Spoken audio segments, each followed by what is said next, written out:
De muy reciente estreno tenemos una película llamada Múnich en vísperas de una guerra. Se anuncia como una película de espías y entonces uno la pasa de largo, ¿no? Porque dice otra vez espías, otra vez la Segunda Guerra. Pero no, hay que detenerse y hay que verla. Es una película brillante que se basa en hechos archiconocidos por todos nosotros, o por lo menos por los que se han interesado por las previas a la Segunda Guerra Mundial, o por la historia de Hitler, o por la historia de Europa en esa época.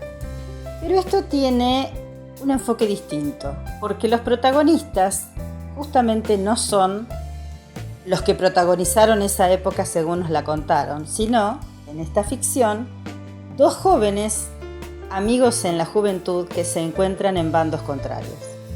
Esto tampoco es nuevo, trillado hasta el cansancio, pero esta película le da un giro distinto, muy recomendable para ver.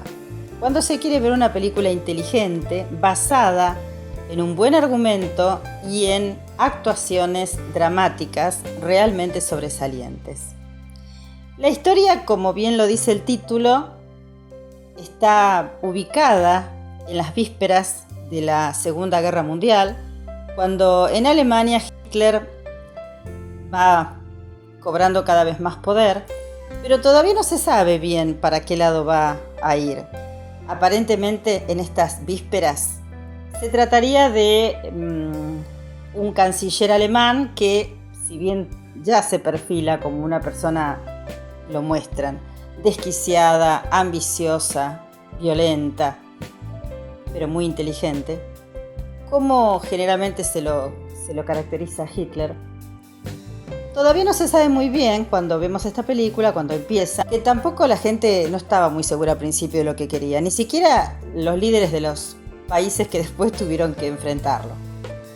Hitler empieza su campaña intentando recuperar tierras que les habían sido usurpadas después de la Primera Guerra, donde vivían alemanes que no estaban bien tratados y que aparentemente hasta ahí llegaba, ¿no? Recuperar algunas tierras de por ahí alrededor y dejar al resto de Europa tranquila.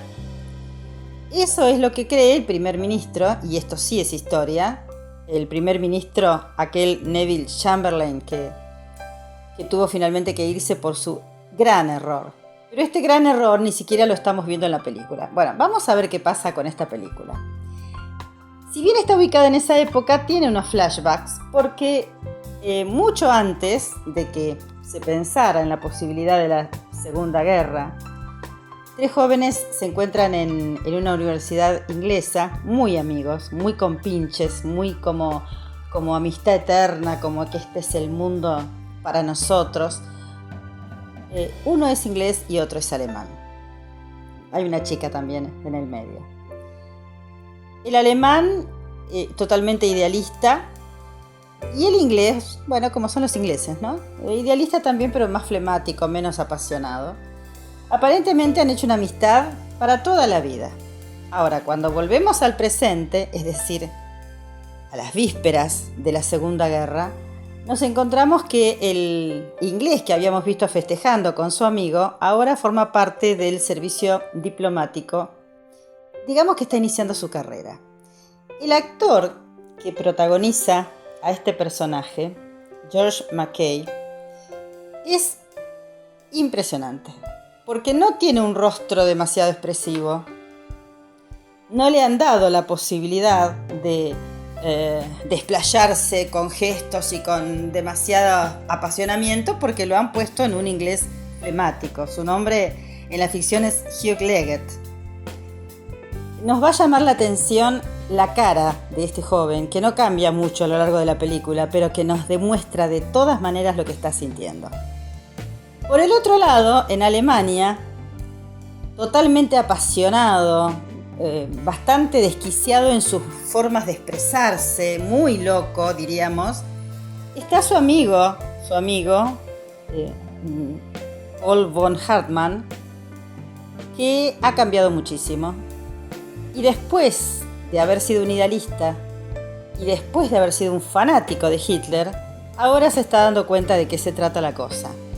Y es el que está planeando clandestinamente por supuesto, derrocar, asesinar, desplazar a Hitler, cualquier cosa que lo saque del poder, cualquier cosa. Entonces tenemos los paralelos de las carreras de ambos, son muy jóvenes, así que no tienen un papel preponderante ninguno de los dos en la diplomacia de sus países, pero el alemán está decidido, como sea, a que Hitler sea sacado del poder. Sabido es, y también lo muestran en la película, que hubo atentados contra Hitler y que hubo mucha gente del ejército principalmente, y también de la clase alta y de los intelectuales, que intentaron derrocarlo, sacarlo del camino, pero bueno, Hitler fue una avalancha en la misma Alemania. Así que, al no poder sacarlo por esas vías, a este alemán se le ocurre, dentro de ese excelente personaje que ha construido, se le ocurre recurrir a su amigo inglés, del cual está distanciado, para pasarle información. ¿Qué es lo que pasa? En vísperas de la Segunda Guerra, el primer ministro Chamberlain se va a reunir con Hitler en Alemania como una especie de prenda de paz. Esto es histórico y se puede rastrear tranquilamente la información. El problema es que lo que este joven alemán que está del otro lado quiere convencerlo es de que no es lo que dice, que Hitler no es lo que está diciendo. Bueno, eso lo sabemos todos, pero en ese momento hay que ponerse en el lugar, en el contexto. Este inglés que no querían meter a su país, al Reino Unido, en una guerra, creían que simplemente Hitler se iba a quedar con lo que pasaba en Checoslovaquia, en Austria. El tema es que hay un plan Hitler de conquista de Europa, que fue lo que después llevó adelante. Así es que estos dos jóvenes que están distanciados, tan distintos entre sí, con un carácter completamente distinto el uno del otro, pero en carreras ascendentes, en el caso del inglés se juega la carrera y en el caso del alemán se juega la vida, tienen que reunirse en Múnich de una manera que ni siquiera ellos saben cómo. ¿Por qué? Porque no son espías, porque cada uno es diplomático dentro de su país, pero tienen que actuar como espías porque tienen que intercambiar información. Es muy tensa y muy dramática esa parte, porque realmente vemos a dos jóvenes idealistas tan distintos que en algún momento eran amigos para toda la vida, mejores amigos, en bandos contrarios, tratando de creerse mutuamente y de tener confianza mutuamente. No es fácil, es una carrera en algún momento contra el tiempo, contra los nervios. Nos cuesta un poco pensar que no fueron más vigilados de cerca, pero realmente en ese momento en Múnich, en esa reunión de ingleses y alemanes, había tanta gente dando vuelta y probablemente a estos dos que justamente estaban tan abajo en la escalerita de la jerarquía, nadie les prestó demasiada atención. La película es, como dije, es muy interesante, es dramática, es de suspenso, nos tiene sentados al bordecito de la silla porque si bien todos sabemos lo que finalmente pasó, no sabemos cómo se va a resolver esto. Estos dos espías, estos dos ex amigos, este inglés y este alemán, cada uno apasionado por lo suyo, aunque al inglés no se le note. Y en medio de todo eso, todo lo que tiene que ver con la diplomacia, los brindis, los encuentros, los almuerzos, las cenas y sin dudas la figura de Hitler. A Hitler siempre lo caracterizan como ya sabemos, ¿no? En este caso es un hombre con una mirada terriblemente cruel. Tiene unos ojos y una mirada que probablemente haya sido eso los atributos que hicieron que se lo eligiera para protagonizar a este personaje histórico. Porque la mirada nos da miedo a todos. Él mira y nosotros tenemos miedo en el sillón dentro de casa. Excelente el trabajo del actor y también, por supuesto, el de Neville Chamberlain. Los actores elegidos son brillantes. Entre ellos, este primer ministro que acabo de nombrar está protagonizado por Jeremy Irons. Jeremy Irons, este actor inglés que es garantía de buena película, lleva adelante una caracterización del primer ministro impecable. ¿Por qué?